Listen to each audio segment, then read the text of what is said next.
ng pabahay po sa pamamagitan po ng NHA sa ilalim po ng administrasyon po ni PBB. Sino daw po ang mga kwalipikadong benepisyaryo sa pabahay ng National Housing Authority? Kasama po ba sa mga ito ang walang tirahan o namamalagi sa mga lansana? Magandang araw po sa inyo. Kami po sa NHA, isa po kami sa mga key shelter agencies ng Department of Human Settlements and Urban Development.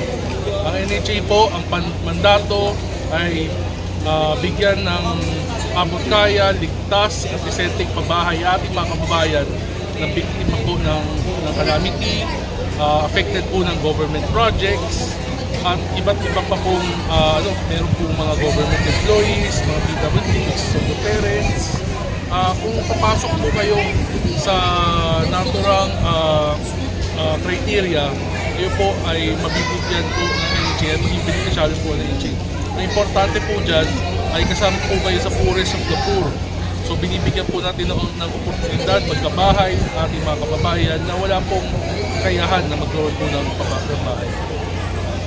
Okay po.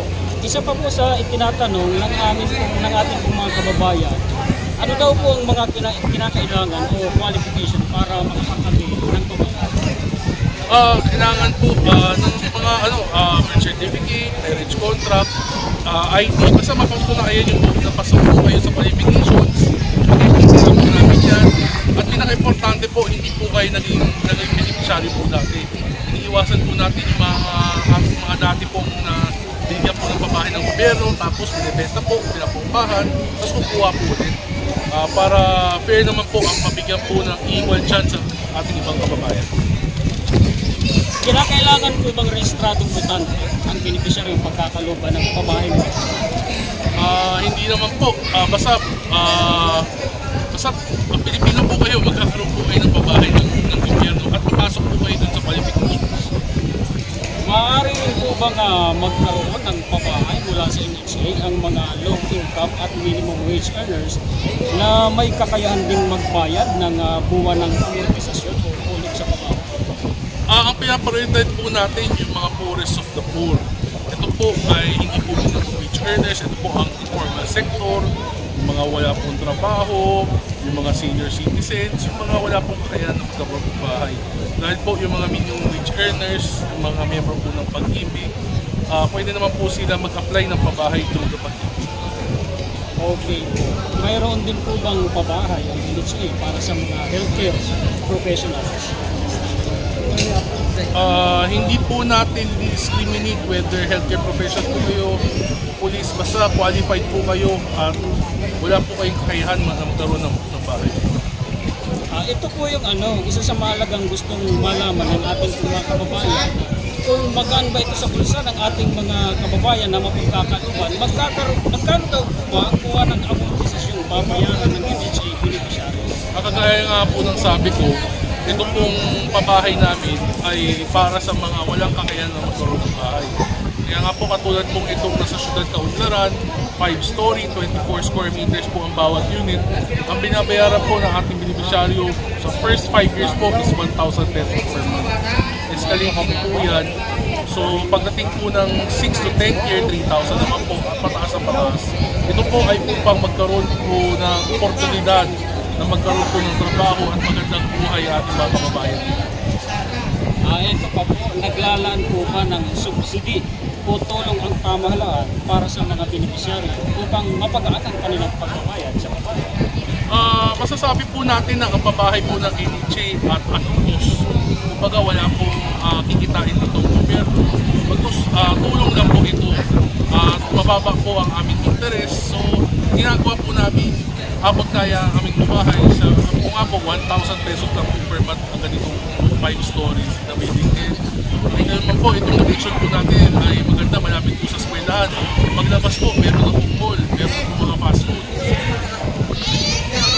Bukod po ba sa mga pabahay na ipinagkakalit, ano po mga itinutulat na pangkabuhayan pa ang ginagawa ng NHA para sa mga beneficiary?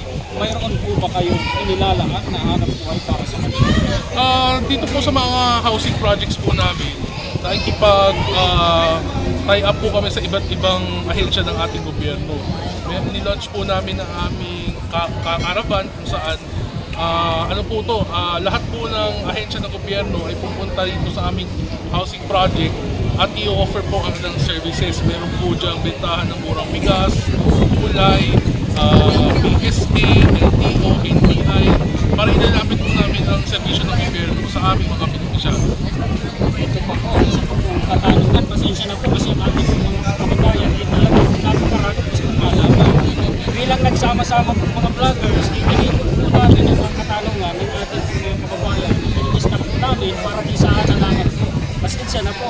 Ito pa po, sa paglipat po ng mga beneficiary, mayroon na po bang gumagana o nakakabit na kuryente at tubig sa kanilang housing units? Oo po, bago po natin sila pinalipat, meron pong kuryente yan, may tubig din po yan, kompleto po yan. Kaya nga po, bigyan mo na, and yung mga beneficiary naman po natin, unti-unti na po lumilipat sa kanilang mga units. O ito pa po ang isa pa po.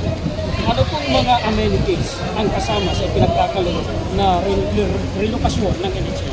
Ang standard naman po, automatic po ang housing project po ng NHA. Meron po yung tinatawag na community facilities.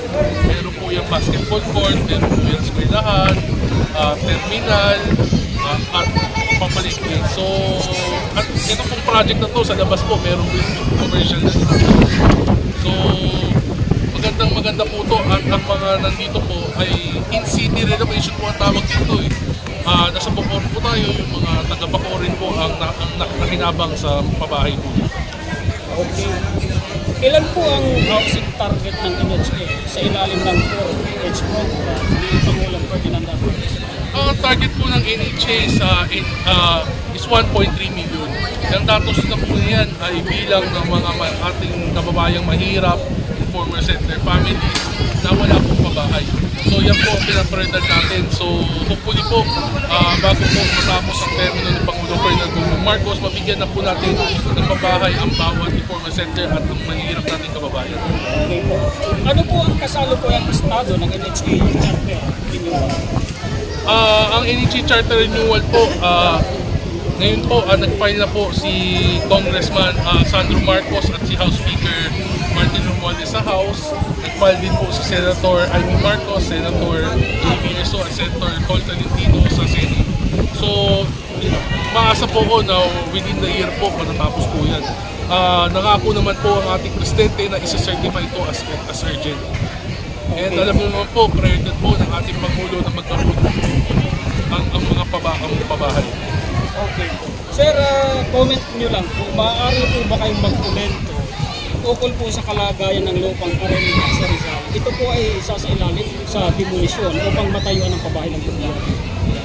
Hindi ko po alam yung detalye, so hindi po makapag-comment. Baka ho mayroon kayong naisabihin na mensahe sa ating pong mga kababayan bilang Pangulo. Sa ating mga kababayan, antay-antay nyo lang po ang ginagawa po naming pabahay at pag-apply na po ay sa NHA at susubukan po namin mag-groundbreak, mag-construct at mag-turnover ng mas maraming pabahay. Pwede po araw-araw, buwan-buwan, taon-taon gagawin po namin yan. Mas marami po, mas maganda. May mensahe lang po sa ating mga kababayan, yung mga kooperatiba, yung mga TODA, yung mga homeowners association. Kung kayo po ay may nakikita project o yung kanino pong tinutuluyan ay gusto nyo po magkaroon po tayo ng project dyan, pwede po kayo pumunta sa aking office at pag-uusapan po natin yan kung ano po pwede namin maitulong sa inyo. Maraming salamat. Thank you! Maraming salamat, sir. Happy muli, sir. Happy birthday to you. Happy birthday to you. Happy birthday, happy birthday, happy birthday.